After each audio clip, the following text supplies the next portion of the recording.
Hi, everyone. Thank you for joining me. My name is Kirsten Hagan, and I work at American Councils in Washington, D.C. as the CLS Program Officer for the Arabic program. I work on your programs in Morocco, but also on the other Arabic programs in Jordan and in Oman. Hopefully, by now, my name sounds familiar to you since I've been the one sending you lots and lots of emails, and I've also had the opportunity to speak with many of you over the phone or over Skype. I would like to start this recording by saying congratulations again on receiving a U.S. Department of State Critical Language Scholarship. CLS provides you with an amazing opportunity to devote 2 full months to rapidly increasing your proficiency in Arabic and gaining a first-hand understanding of Moroccan culture. The program is designed to challenge you and to allow you as much opportunity as possible to increase your Arabic proficiency in a short period of time.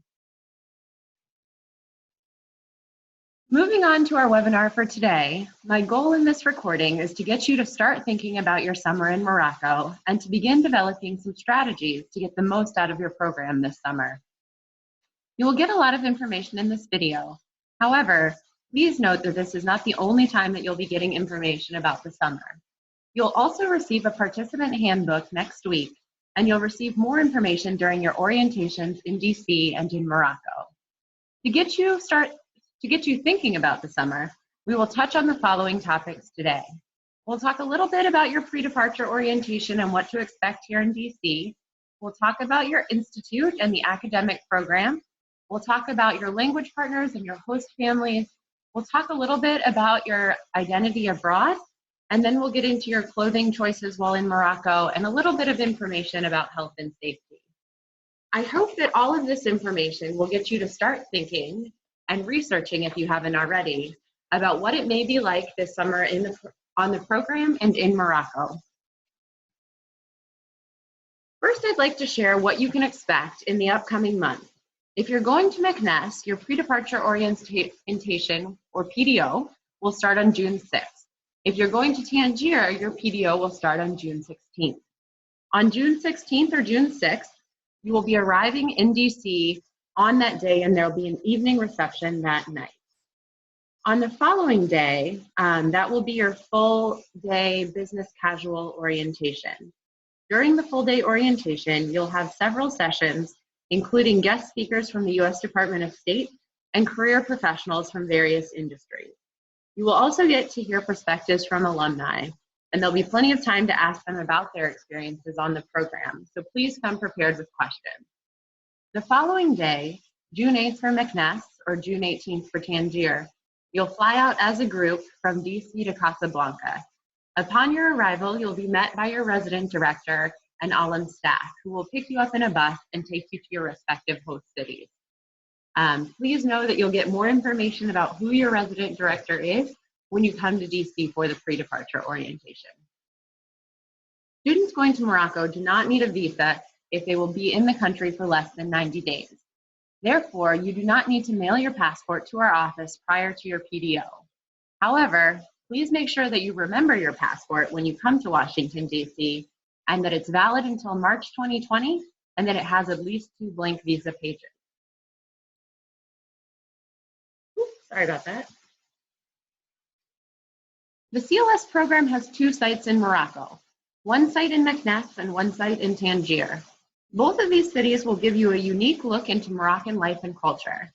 McNess, which you see here on the left, is one of the 5 imperial cities in Morocco. As an imperial city, McNess was built with large walls and doors surrounding the city. The walls and doors still exist today, and that combined with the cobblestone streets gives the old city within McNess a historical and traditional feel. Tangier, which you can see here on the right, is located in the north of Morocco, right where the Mediterranean meets the Atlantic. Tangier is only about 17 miles from the southern tip of Spain. This location has made Tangier an important port and trade city for centuries and has shaped Tangier's history and culture. Whether you're placed in McNess or Tangier, you will be studying with the Arab American Language Institute in Morocco, or ALIM. ALIM has been working with the CLS program since 2013, and the Institute has been around well before that. So they have a lot of experience working with American students. If you're going to McNess, this is where Alum got its start and where their primary institute is located. Because of this, they have a very large community in McNess with host families, language partners, and teachers. The McNess campus includes several Alum buildings, and you can expect that they will have other programs running simultaneously to CLS during the summer. If you're going to Tangier, you will be attending your classes on the campus of the American School in Tangier. This is still Alum's program, and they've been hosting a program in Tangier for CLS since 2013. The American School in Tangier will have more of a university campus type feel, and there'll be plenty of opportunities for you to enjoy the summer while using the campus's outdoor spaces for studying or for visiting with language partners.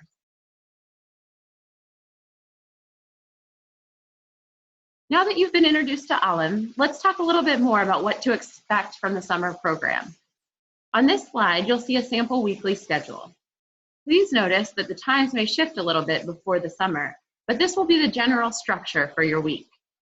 You'll be taking classes on Monday through Friday, and during the week, you'll be taking 20 hours of language classes, about 4 hours each day. For all of our CLS sites, the main focus of the academic program is on Modern Standard Arabic. However, there is also a dialect component because we do want you to develop both your linguistic proficiency and your cultural competency, and you will need to have a foundation in the dialect to really interact with the members of your host community. Therefore, throughout the summer, you can plan for about 16 hours of Fusha classes each week, which will include a media component, and about 4 hours of classes in the Moroccan colloquial Arabic, or Darija. Your language classes will take place in the morning, and you'll have breaks in between classes and time for lunch. In the weekday afternoons, depending on the day, you will either have a cultural activity, office hours with your teacher, a meeting with your CLS cohort and resident director, or time with your language partners. The CLS program will also provide 2 to 3 weekend excursions outside of your host city throughout the summer. You will also have the opportunity to travel independently on 2 to 3 weekends. And to do that, you will need to submit a travel request form up to 48 hours prior to the start of your planned travel. This form will list where you're going, who you're traveling with, and contact information in case we need to reach you. Now that you know your schedule, let's talk a little bit more about your language classes. Some of you may be using Al-Kitab in your Arabic classes now, and you'll be using the second edition of Al-Kitab in your Fusha classes during the summer program. Whether you've used this version of Al-Kitab before or not, CLS will provide you with 2 new books during your time in DC. I'm telling you this now so you know that you don't have to bring your current Arabic textbooks with you to Morocco, but please do make sure to save some room in your bag so you have room to carry these books with you on the plane. Once you arrive in Morocco, you will take a placement test that will assess all 4 aspects of your language ability: listening, speaking, reading, and writing. Your CLS group will then be separated into different levels based on that test. When it comes to placement, please keep in mind that you may not be placed into the same level that you applied for. Our teachers are trained to determine which level you'll learn the most in, and each class will have around 5 to 7 students. As I mentioned earlier, the goal of the CLS program is linguistic proficiency and cultural competency. And what that means for you all is that sometimes you might have to review a chapter of Al-Kitab, and you might think to yourself, oh, I've already done this, why am I doing it again? But the goal of the CLS program is really for you to master the language, meaning we don't want you to have to think about those complex grammatical concepts. We want you to automatically know how to use them in everyday life. So try not to think of it as, oh, I'm doing this material again, and try to think of it as, I'm learning to master this material, I'm going to master this vocabulary, and I'm going to master these grammatical concepts. After the placement test, you'll be taking classes with a small group of your CLS peers. Please keep in mind that we're bringing in students from across the United States and putting them all in a classroom together. So even though your class might be all intermediate students, each one of you will have different background experiences in Arabic. For this reason, please be aware that there will likely be times where you may be reviewing content and other times where something may be brand new to you but not to your other classmates. Please keep this in mind and be supportive of each other throughout the summer. However, if you feel like you aren't being challenged enough, talk to your teacher. He or she can likely provide you with additional vocabulary lists or more advanced grammar or writing assignments. Similarly, if you're feeling overwhelmed, please make sure that you talk to your teacher or your resident director. Additionally, because this is a group-based program, there will be set topics that you'll cover in your classroom. These topics may not always align with your interests. However, even if you don't have the opportunity to study vocabulary or topics specific to your academic or professional interests in the classroom, there are opportunities to learn that vocabulary outside of the classroom. If you want to learn more about a particular topic that is not being covered in your class, talk with your teacher and ask if they can direct you to additional resources or vocabulary. You'll also have the chance to speak with your language partners too, so do take ownership in identifying ways to get that additional vocabulary that you're interested in. Even though we're providing you with the framework for this really strong, rigorous academic experience, remember that you're in charge of your own language learning, and ultimately, you'll be the main factor in how much Arabic you learn this summer. Now let's talk a little bit more about the language policy. After your in-country orientation in Morocco, you'll be asked to sign a language policy saying that you will only speak Arabic during the summer program. This policy will be in effect throughout the summer while you're at the Institute, when you're participating in Institute activities or excursions, and when you're with your host family or your language partners. The one time during program activities when the language policy is not in effect is during your weekly group meeting with your resident director or if there's an emergency situation. This language policy is one of the best ways for you to make really big gains in your language ability. However, I would encourage you to start thinking now about what the language policy means in a big picture sense. You'll be going from a higher education environment of 20-page papers, dissertations, complex expressions of identity and personality, to a very limited grade school vocabulary. You may not be able to articulate complex thoughts or ideas. You may be restricted to only using the present tense, and you may have to resort to hand signals or gestures. And why are you doing all of this? Well, it's to learn as much as you possibly can as quickly as possible. Students who remain dedicated to the language policy, even when sacrificing some means of expression, jump entire levels over the summer. And the biggest regret alumni express in their post-program survey is not sticking to the language policy as much as they could have during the summer program. So please start thinking about how you will cope with this requirement and how you can leverage it to accomplish your language learning goals.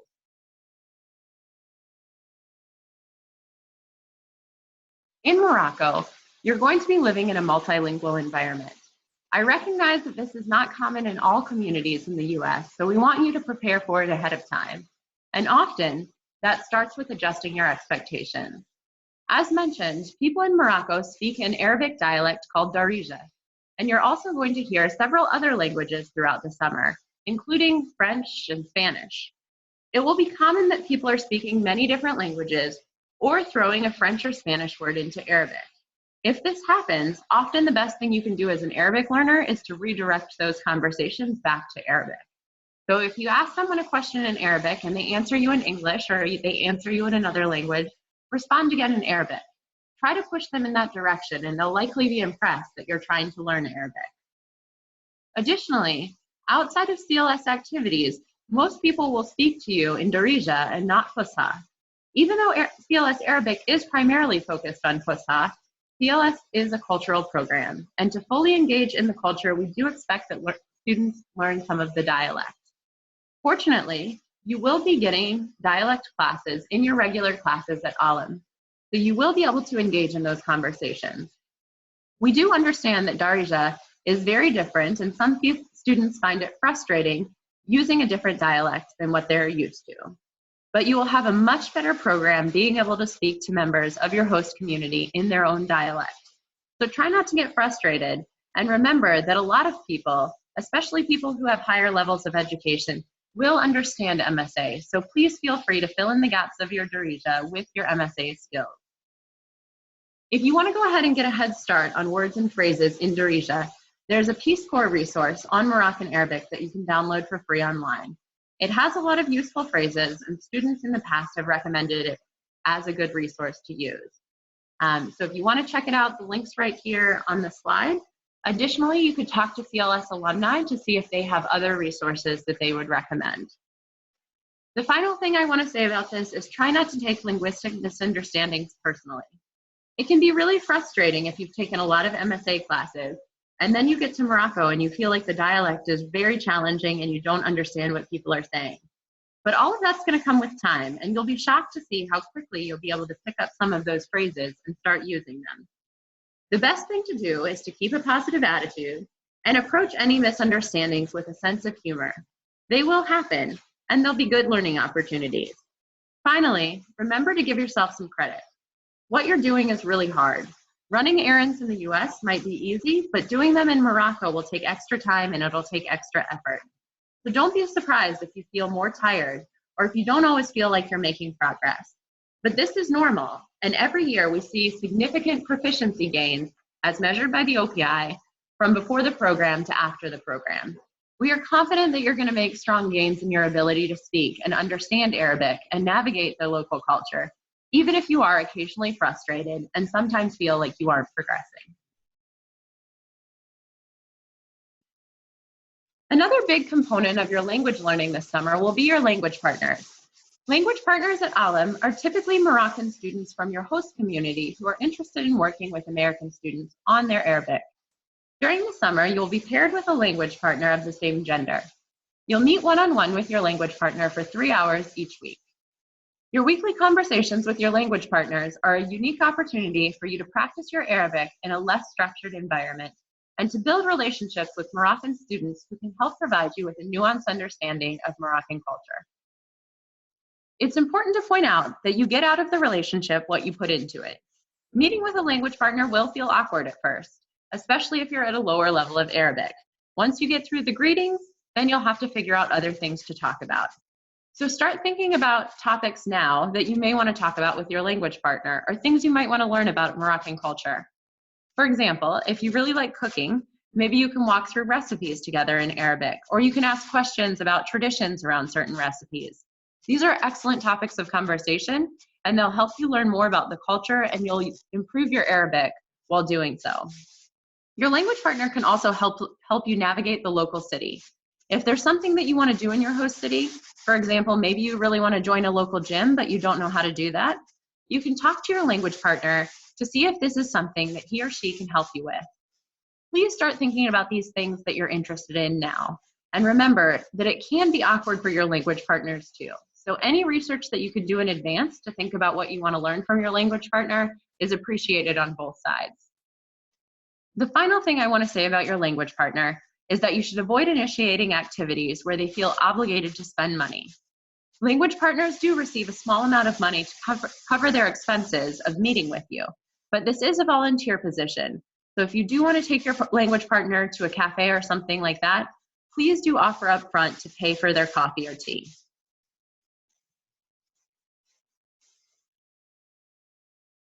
The host family component will be another large part of your linguistic and cultural experience this summer. By living with a host family, you will gain a whole new set of vocabulary, hear people of different ages, backgrounds, and education levels speak the target language, and develop personal connections with members of your host family. Host families do understand that you're coming to Morocco to improve your Arabic, so they do not expect you to speak fluently as soon as you arrive.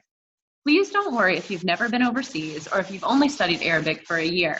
That is all fine. CLS host families are selected through a process that involves an interview, a visit, and some additional training that allow Moroccan host families to understand what to expect from an American student. Host families will provide you with 2 meals a day, which will be breakfast and dinner, and you will be responsible for getting your own lunch.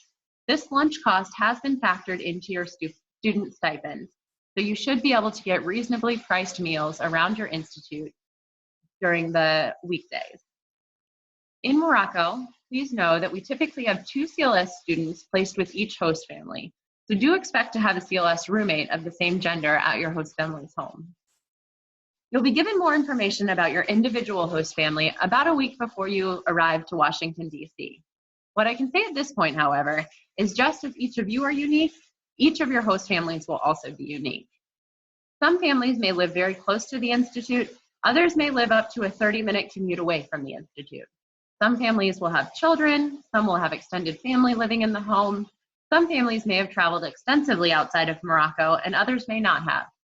We ask CLS host families to be open-minded about the student who will live with them throughout the summer, and we also ask that you be open-minded about your host family.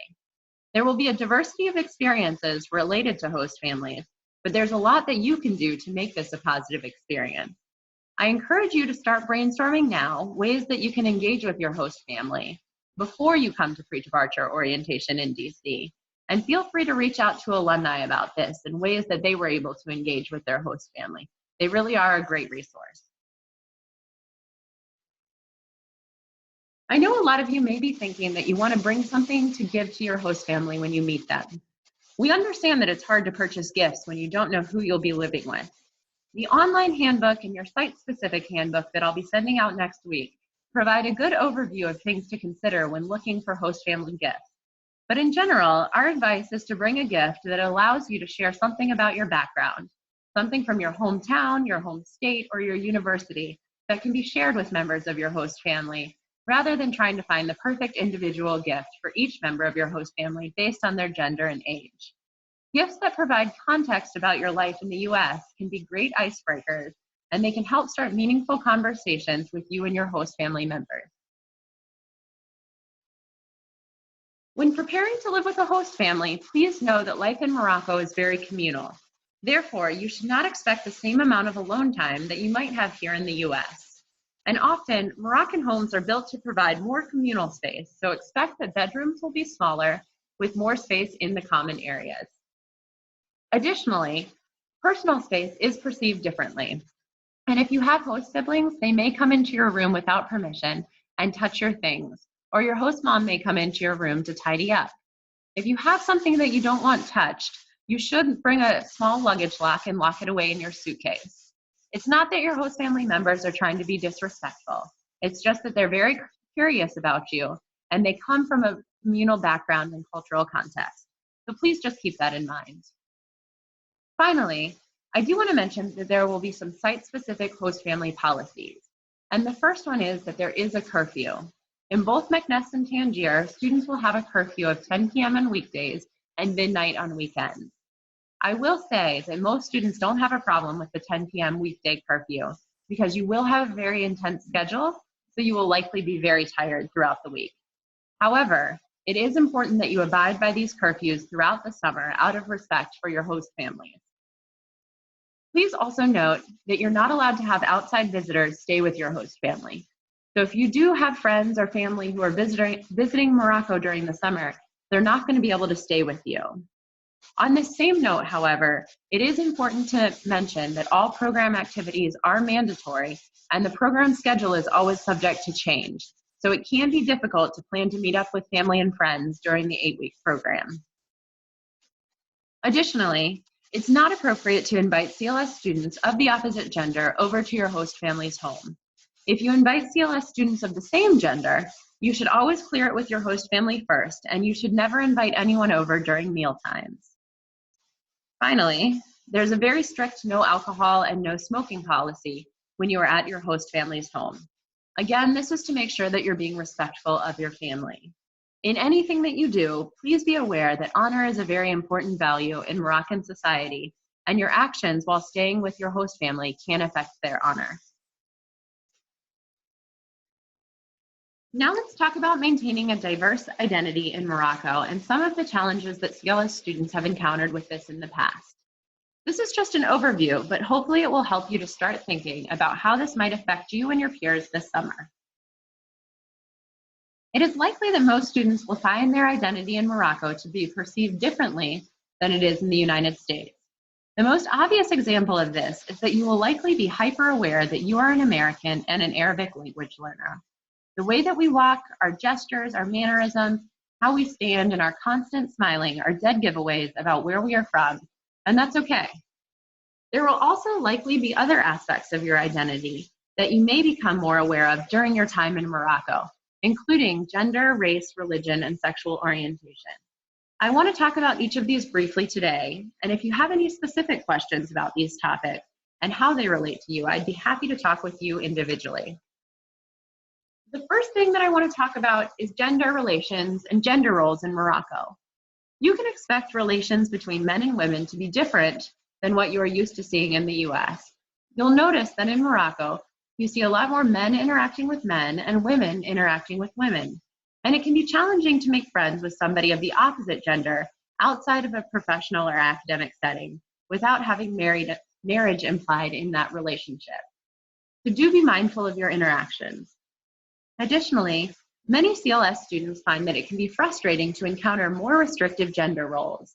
Generally speaking, Moroccan society values more traditional gender roles, where women are still traditionally seen as housekeepers and men as breadwinners. This can vary amongst individuals, of course, but overall, you'll find that there are clear spaces and behaviors expected from women as well as men. In particular, female CLS students often feel that there are more gender-based restrictions, especially for travel, clothing, and behavior. That said, male students also run into gendered expectations and have to be especially careful when interacting with Moroccan females, so their behavior is not interpreted as inappropriate. On the topic of religion, you will find that Moroccans may be quite forward when asking you about your religion, and this is not considered an intrusive or rude question. When asked about your religion, if you feel comfortable, you can answer honestly. Moroccans will likely understand your preference for any faith. However, if you say that you're an atheist, you may receive a negative response. Generally, it's good to consider the context and who you're speaking with before getting into longer discussions about religion. And it may be helpful to have short, polite responses already in mind before you arrive in Morocco. There are tips for these discussions in your site-specific handbook, so when you receive that, please take a look at it. The one additional thing that I'd like to mention on the topic of religion is that while you're welcome to share what you believe when asked, please keep in mind that acts that can be perceived as religious proselytizing or trying to convert others to your religion, including sharing religious materials, are considered illegal in Morocco. The next thing that I want to talk about is encountering stereotypes about Americans that make you uncomfortable or that are incorrect.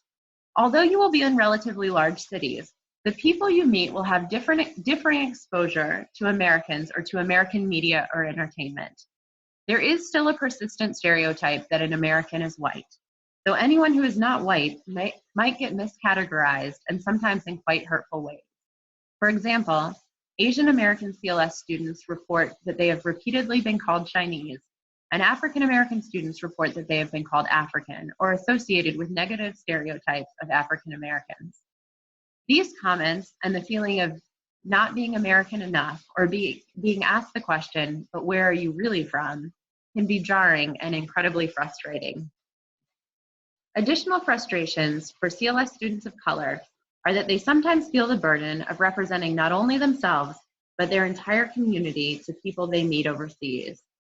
For context, over 70% of US students who study abroad identify as white.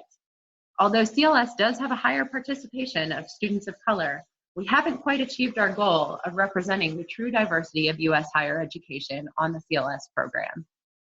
Students of color also often get extra attention, which can be positive or negative and can also be emotionally draining. If any of these things happen to you or your friends, it can be upsetting and unsettling, and sometimes it's hard to tell if you just experienced a cultural misunderstanding or actual harassment or discrimination. Heritage students also face unique challenges, namely assumptions from their peers or the local community that they know everything about their host culture or the Arabic language. Heritage students have differing backgrounds in the language and culture of where they are studying. So these assumptions that they should already have an in-depth and nuanced understanding of the culture and language can be very frustrating.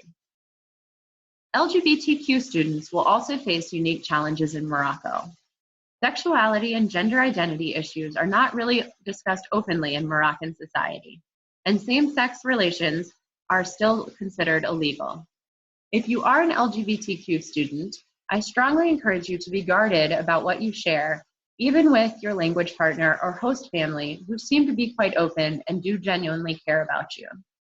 Past students have recommended waiting until later in the program and getting to know your host family and language partners very well before deciding whether or not to discuss your sexuality openly with them, or just opting to discuss it in a more general way. That said, The climate of tiptoeing around the subject, especially when asked about marital status or intent to marry, can definitely put a strain on students. If you're concerned about any of these identity challenges that I just talked about, please reach out to me or your RD, and we will point you to some resources and support networks, including CLS alumni. If you're not a member of the LGBTQ community or a racial minority or a woman, please have some compassion for your CLS peers who are, because they may be experiencing these challenges throughout the summer. Let them know that they can talk to you and be an ally for them. And of course, not all of these discussions or experiences will be negative. You may find opportunities to expand someone's understanding of what it is to be American. We simply ask that you do so with your safety in mind.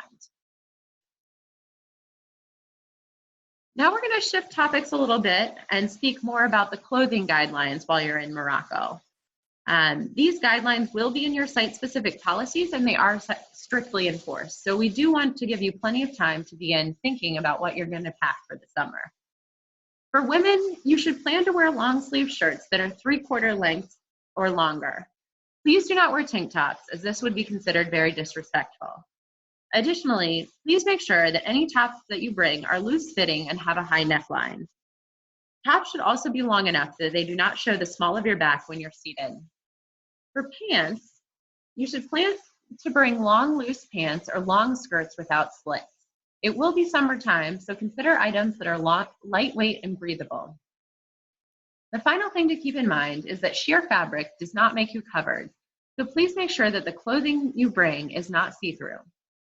For male students, you should also plan to wear long pants and no shorts, and your shirts should have sleeves that cover at least your shoulders. For both male and female students, please note that you are expected to follow these guidelines at all times, even in your classrooms and at your host family's home. So do bring more conservative loungewear for the time that you're at your host family's home, and do not wear shorts or tank tops around the home. The one thing that I want to mention is that we commonly hear from students that they see Moroccans wearing the things that I just asked you not to wear. And you will see Moroccans wearing a variety of outfits. However, Moroccans know how to dress for certain situations. So just because you may see a Moroccan dressing a little bit less modestly, they know when it's appropriate to do so and when it's not. As a guest in your host community, you will not immediately understand the circumstances that make those choices okay versus not okay. Therefore, I encourage you to take a respectful approach and plan to dress modestly while you're in your host country. Your participant handbook will provide a very detailed packing list and more guidelines and pictures, so please do refer to that while you're packing. Now we're going to talk about your health and safety while you're abroad. I do want to mention that the U.S. Department of State recently increased Morocco's rating from a level 1 country to a level 2 country. If you've not read through the country information for Morocco on the State Department's website, I do encourage you to do that, and I have the link to it on the last slide of this recording. The CLS program does take safety and security of its participants very seriously. Before you go abroad, CLS will enroll you in STEP.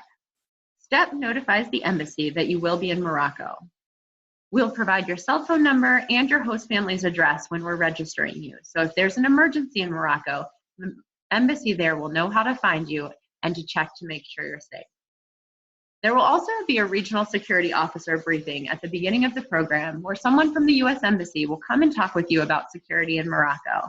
And they will also provide you with information to help reduce safety risks while you're in country. CLS has a very strict cell phone policy, and when you arrive in country, we'll be giving you each a local cell phone with some cell phone credit on there. These are not smartphones, so they're not going to do much except for call and text, but they are very reliable. We do require that you have those phones with credit and charged on you at all times. In the event that an emergency does happen, your RD or your institute staff will be calling you on that phone. Similarly, if something happens here in the United States and we need to get a hold of you, we'll call you using that phone number. So please make sure it's on you at all times. In addition to your phone, you should also be carrying a copy of your passport, your student ID card to get on campus in both Tangier and Meknes, and your emergency card. CLS will be providing you with this emergency card during your PDO in DC, and it will have important phone numbers in the event of an emergency. Another aspect of staying safe that I'd like to discuss is that you may experience harassment or unwanted attention while in Morocco. Forms of harassment may include catcalling, whistling, making comments, or being followed. Please remember that fellow students, your resident director, local program staff, as well as the staff at American Councils in DC are here to help support your safety. If you have trouble adjusting to life abroad, or if you've had an experience that made you feel uncomfortable, threatened, or violated, please don't hesitate to discuss it with American Council staff or your resident director. Please remember that although there are steps that you can take to lower your profile, you are not responsible for the behavior of others. We do have some tips that you can use to mitigate harassment or unwanted attention abroad. The two are on the screen here. The first is avoid making eye contact or smiling at strangers, especially strangers of the opposite sex. American friendliness is easily misinterpreted as a sexual invitation. The other one is avoid walking alone, especially on empty, dimly lit streets at dusk or at night. Often, the best response to unwanted stares, comments, or touches is to ignore the harasser and remove yourself from the situation quickly and calmly. Students who are being harassed or pursued by a stranger in public should remain in a public, visible, and populated place and call their resident director. Avoidance is often the safest tactic. Try to steer clear of higher risk situations, such as being out late at night by yourself or being alone with someone you don't know well. Many female students may also find it more comfortable to be in the company of a male fellow student while in public places, as this may decrease sexual harassment. I recently sent out a CLS recording that outlines our sexual harassment policy and includes other useful information. Everyone is required to watch this video, so if you haven't already, please take the time to watch it.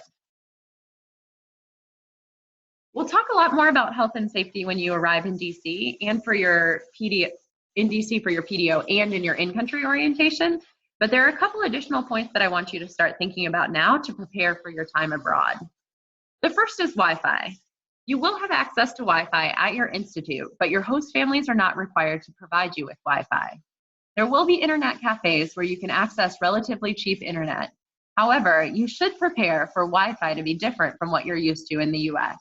This means you'll likely have slower download speeds and you might get disconnected often, so please do prepare for those things. It's also possible that you will not have air conditioning in your host family's home, or if they do have it, they may not run it at all times. However, Moroccan homes do tend to be built for ventilation, so you should still remain relatively cool. However, if you are someone who lives with your AC on high during the summer, do be prepared for it to be a little warmer in your home. The final thing you should prepare for are minor illnesses and trips to the doctor or pharmacy. Stomach issues are the most common, and if you have over-the-counter medicines that you really like, you should plan to bring them in their original containers. If you do get sick in Morocco, you may be able to get prescription medications at pharmacies, or you can talk with your resident director and they will go with you to the doctor or clinic. If you're not feeling well and you're going to have to miss class, you will be expected to speak with your resident director in advance. Because this is an intensive program, every day that you're absent is the equivalent of about a week of class time.